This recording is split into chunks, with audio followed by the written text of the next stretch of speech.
de oração. Você que gosta de oração, você vai estar comigo ali para orarmos ao Senhor. Meus irmãos, eu quero aproveitar aqui o momento e deixar uma palavra de Deus ao coração dos irmãos. Como os irmãos estão lendo aí a descrição do vídeo, eu vou falar sobre os dois perfis de caráter. Para isso eu quero ler Provérbios capítulo 16, a partir do verso de número 32.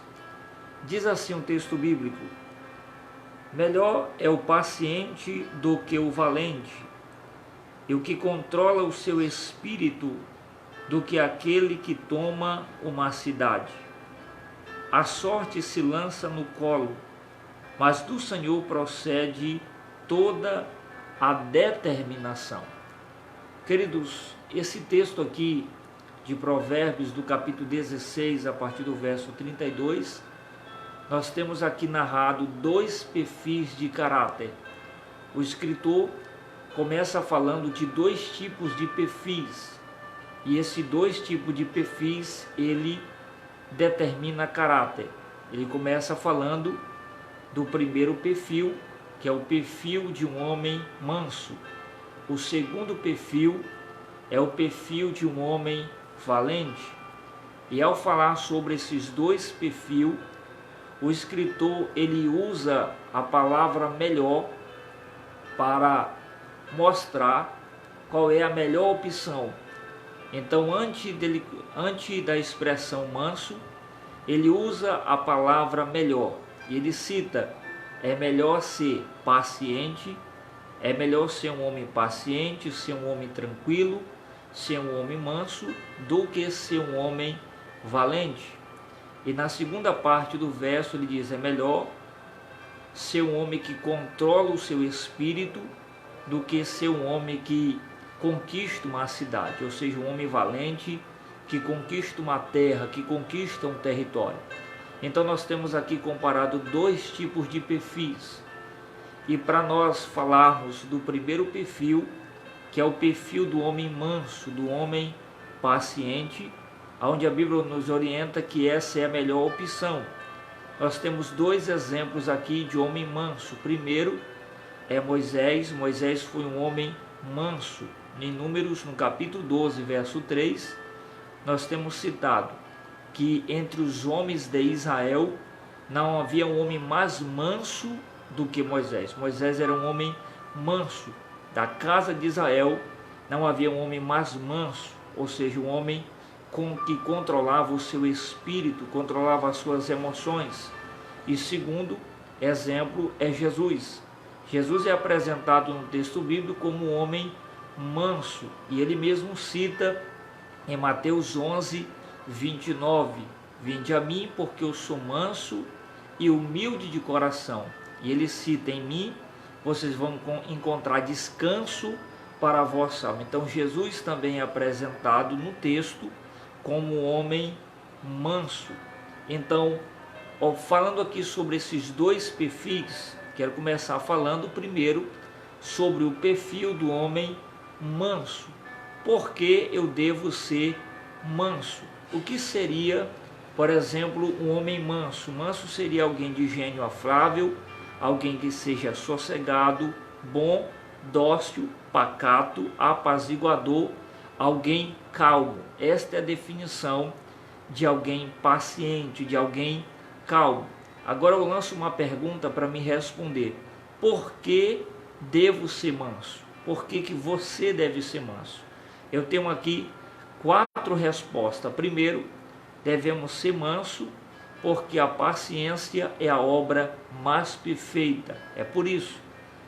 Por que você deve ser manso? Porque a paciência é a obra mais perfeita. É o que vai citar Tiago capítulo 1, verso de número 4. Tenha paciência, a obra mais perfeita. Para quê?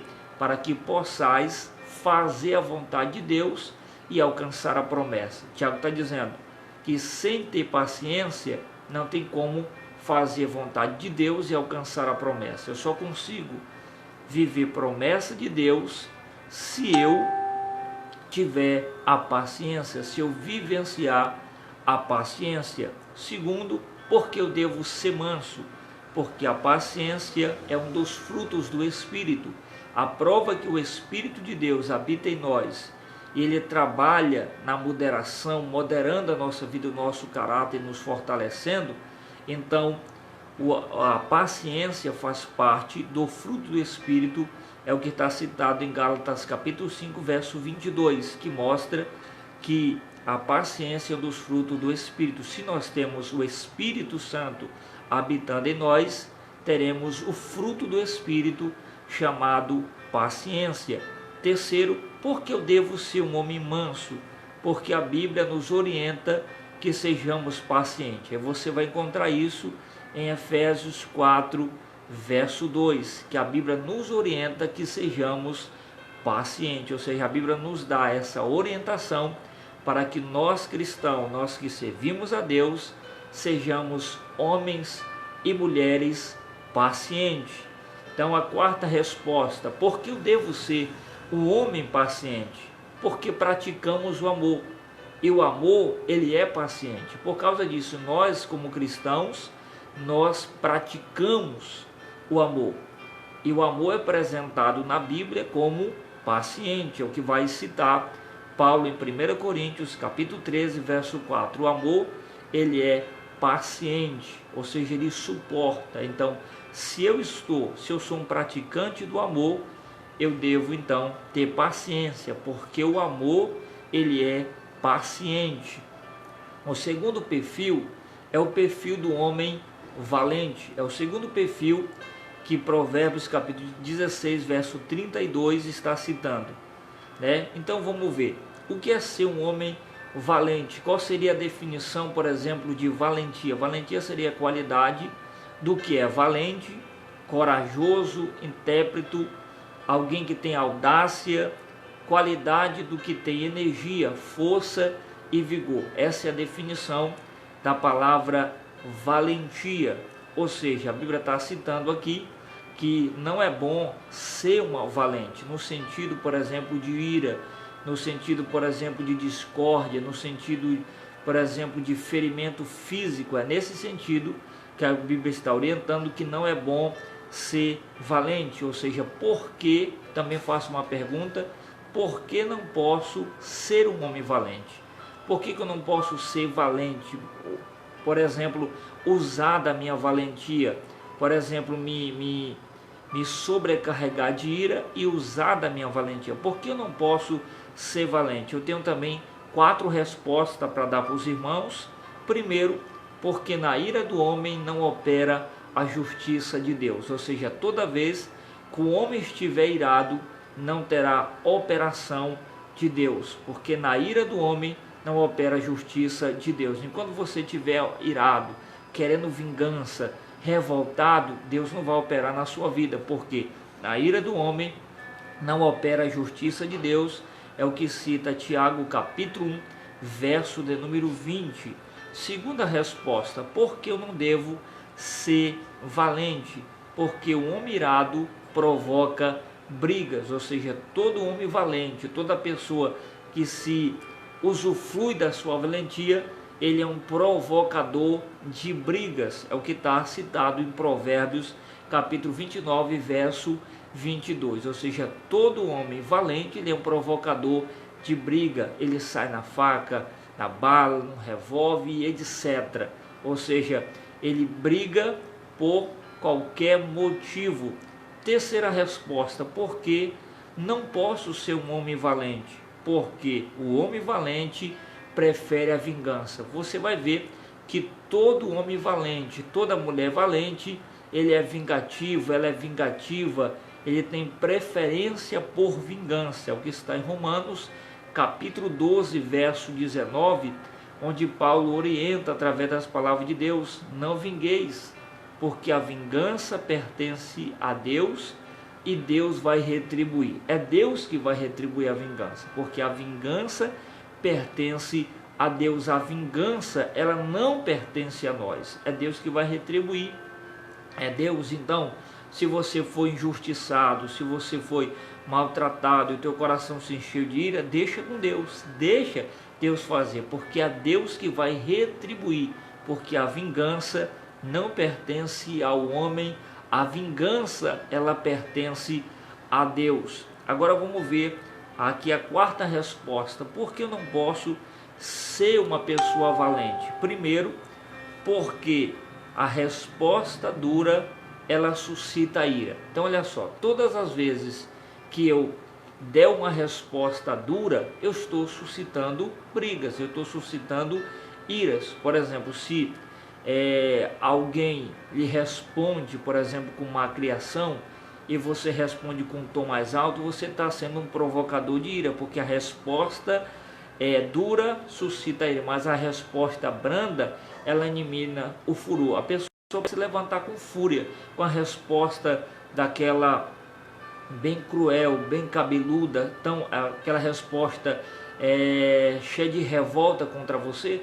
Mas se você der uma resposta branda, você vai eliminar o furor. Então, olha só que o texto bíblico nos orienta em Provérbios capítulo 15, verso de número 1, vai dizer que a resposta dura suscita a ira, mas a resposta branda elimina o furor. O que a Bíblia está nos orientando? Que a nossa opção é darmos resposta branda. Ou seja, tem hora, se nós, por exemplo, usarmos da nossa ira, nós queremos responder à altura, né?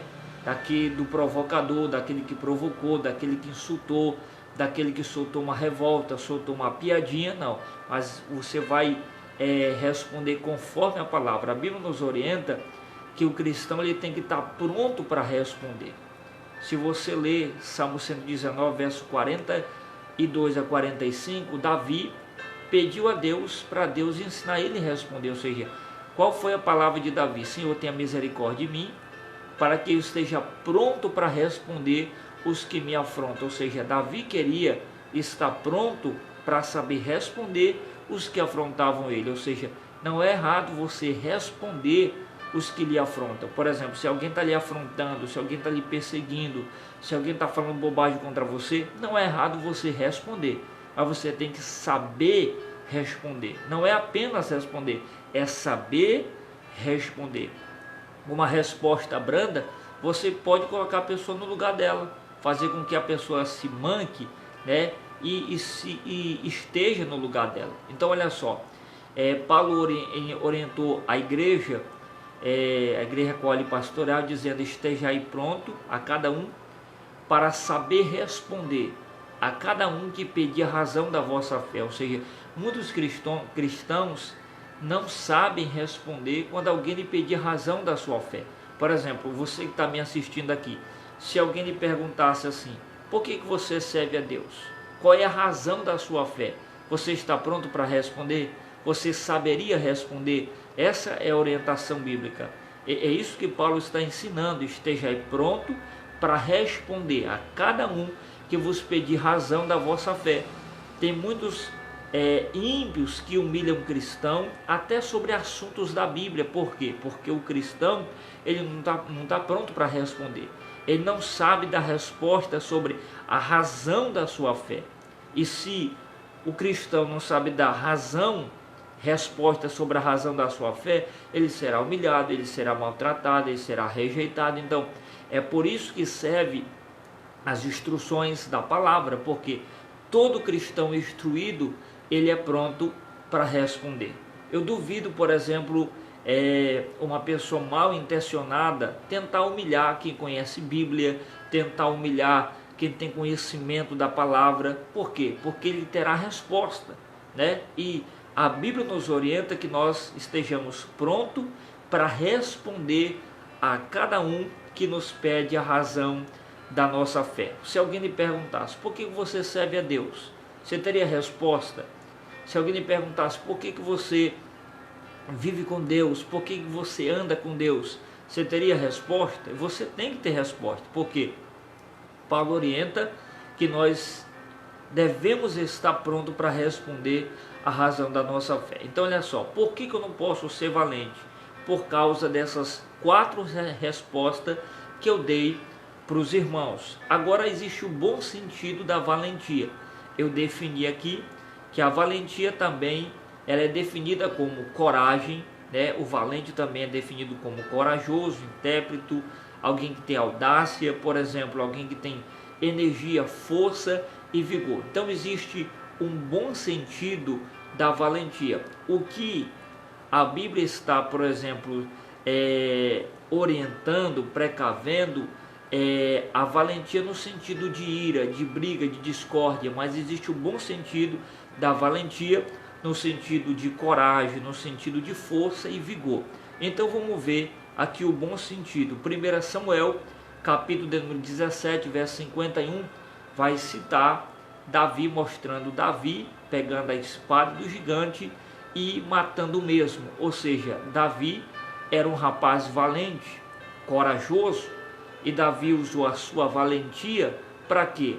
Para derrubar o gigante. Ele usou a sua valentia para matar o homem que estava afrontando o povo de Deus e o Deus de Israel, o povo da sua nação. Então, Davi usou a sua valentia para derrubar o gigante. O segundo texto é 1 Reis, capítulo 18, verso 1. Nós temos o profeta Elias, enfrentando os 450 profetas de Baal. E ali, humilhando mesmo através ali da ordem do fogo dos céus. Então nós temos Davi e Elias, que foram valentes, foram corajosos, e eles enfrentaram, ou seja, tiraram a humilhação de sobre a nação de Israel, a qual eles vivenciavam. Ou seja, Davi foi valente para derrubar o gigante, Elias foi valente para envergonhar os 450 profetas de Baal. Então existe um bom sentido da valentia. Por exemplo, você pode usar a sua valentia no bom sentido. Você que é valente, você que, por exemplo, não leva muito desaforo para casa, você que não tolera muita coisa, por exemplo, é igual o pastor Nailson aqui que está falando, é cabeça de fósforo, logo pega fogo. Então olha só, eu dou uma orientação para você: use a sua valentia para ganhar almas para o reino dos céus, use a sua valentia em prol do reino, use a sua valentia para ganhar almas para o Senhor. Deus olhou para o apóstolo Paulo e viu que Paulo era um homem valente. Paulo pegava cartas para ferir os cristãos, então Deus o alcança, e Deus usou a valentia de Paulo para alcançar os gentios. Deus usou a valentia de Paulo para quê? Para ganhar as nações, porque Deus sabia que Paulo seria corajoso em levar o evangelho, em levar a palavra de Deus. Ou seja, qual é o exemplo aqui maior? Davi também era rodeado de homens valentes. O texto até mostra que eram homens desprezados, homens cheios de dívida, homens que tinham casamentos destruídos, famílias destruídas, mas eles acompanharam a Davi e esses homens foram chamados de valentes de Davi, através desses homens que não tinham boas reputações, não tinham, por exemplo, famílias bem estruturadas, mas eles eram valentes. Eles ajudaram Davi a conquistar a nação e ajudaram também Davi a consolidar o reino de Israel. Então olha só, o maior exemplo de valentia é o nosso Cristo, que está em Mateus 26, verso 39, que vai citar: indo ele um pouco mais adiante, se prostrou. Ou seja, Jesus estava no Getsêmani e ali Jesus chorou. O seu suor se transformou em gota de sangue. Ali, diante da pressão da morte, ele ora ao Pai, dizendo: passa de mim este cálice, mas se não der para fazer isso, seja feito a tua vontade. Ou seja, diante das pressões, diante da pressão da morte, Jesus se colocou à disposição da vontade de Deus. Talvez você esteja aí passando por pressões psicológicas, pressões da morte, ameaça. Você está sobre uma pressão imensa, mas Deus está dizendo para você qual é a sua decisão diante das pressões. Faça como Jesus. Jesus tomou uma decisão diante das pressões que ele estava passando ali, sobre morrer na cruz, sobre entregar sua vida por amor à humanidade. Ele passou por pressão, mas ele escolheu, na sua pressão, fazer a vontade de Deus. Na sua pressão, aquela pressão psicológica, ele preferiu fazer a vontade do Senhor Deus. Então, o maior exemplo de coragem foi o nosso Cristo,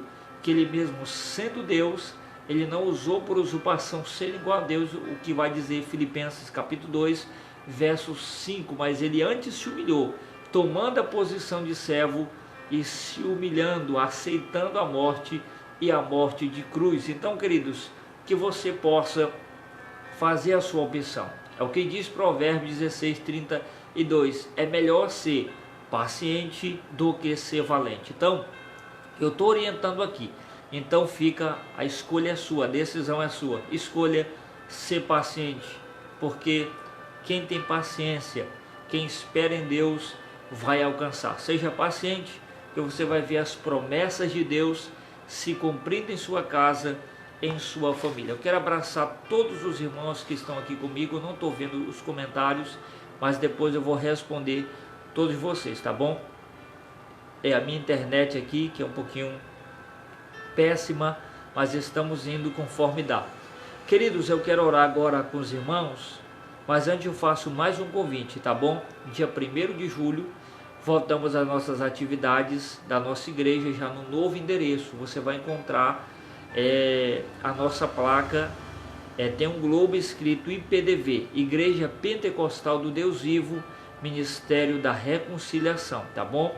O nosso novo endereço continua no bairro Antônio Bezerra, mas na rua Coronel Joaquim Frank, número 350, cruzamento ali com a rua Doutor Vale Costa, tá bom? Bem no canto você vai pegar a rua Doutor Vale Costa da feira e vai entrar ali bem no canto, você vai encontrar a nossa igreja ali, tá bom? A partir do dia 1º já estaremos com as portas abertas, tendo oração, tá bom? Aí quando for dia 3, 4 e 5, é a nossa terceira cruzada de fé, com a presença do nosso pastor vice-presidente, vindo da nossa sede nacional, pastor Isaías Dias, estará conosco neste evento e vai ser bênção de Deus. Eu convido você, tá bom? Esteja cedo, chegue cedo, porque o nosso espaço não é muito grande, tá bom? Para você não ficar de pé, tá bom? Eu aguardo por você. Eu, pastor Nailson Menezes, junto com a minha esposa, a irmã Leane, nós estaremos ali pronto para lhe receber, tá bom? Que Deus abençoe. E amanhã eu convido os irmãos que querem participar. Estou fazendo um PRM, um ponto de pregação, nós chamamos de PRM, que é o Pequeno Rebanho Multiplicador. É o título dado para nossas células amanhã, ali na casa da irmã Elza, tá bom? No bairro Antônio Bezerra, na rua Manuel Nunes, número 60, tá bom? A rua ali na frente do Frotinha, tá bom? Aqui do Antônio Bezerra. Você é meu convidado a partir das 19 horas para estar ali conosco, tá bom? Eu agradeço, eu quero orar com os irmãos. Oramos ao nosso Deus. Senhor Deus e Pai, nós entramos agora na Tua presença. Queremos Te louvar, Senhor, por esta oportunidade de estarmos aqui falando a Tua palavra. Senhor, quero Te louvar pela vida de cada um dos irmãos que estão comigo nesta live. Que as mãos poderosas do Senhor possam alcançar a cada um, meu Deus. Que a manifestação do Teu Espírito Santo, meu Deus, se tem, ó Pai, Senhor, algum indício de valentia, de braveza, Senhor, algo que vem se levantando contra a vida deste amado irmão, desta amada irmã, estende as Tuas mãos, Senhor, e traz calma, traz tranquilidade, traz, Senhor, meu Deus, a calmaria sobre este lar, sobre esta casa, sobre esta família. Abençoe este povo que está comigo aqui nesta live, que as mãos poderosas do Senhor possam alcançar este amigo, esta amiga, este irmão, esta irmã, pelo poder da Tua palavra, em nome de Jesus. Amém. Meu povo, recebam aí esta oração e sejam todos abençoados por Jesus. Eu agradeço os irmãos que compartilharam, os irmãos que estão comigo aqui nesta live, tá bom? E o povo que congrega comigo, tá bom? Na IPDV, esteja conosco, tá bom? Deus tem vitória para a sua vida, tá bom? E o Senhor vai conceder vitória, tá bom? Além da nossa igreja, tá bom? Assim que oficializar, assim que nós reabrirmos, tá bom? Teremos 3 cultos, aliás 4 cultos semanais, que vai ser terça, tá bom?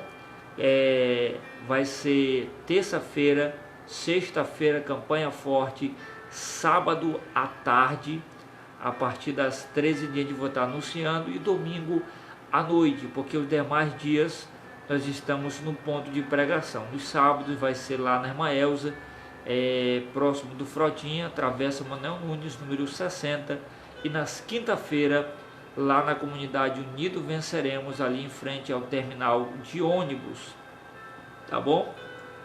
Então a obra não para, que os irmãos possam continuar orando, tá bom, conosco, porque Deus tem vitória para a sua vida. Compartilhe essa palavra, que Deus possa abençoar você. Um grande abraço aqui do seu querido irmão pastor Neilson Menezes.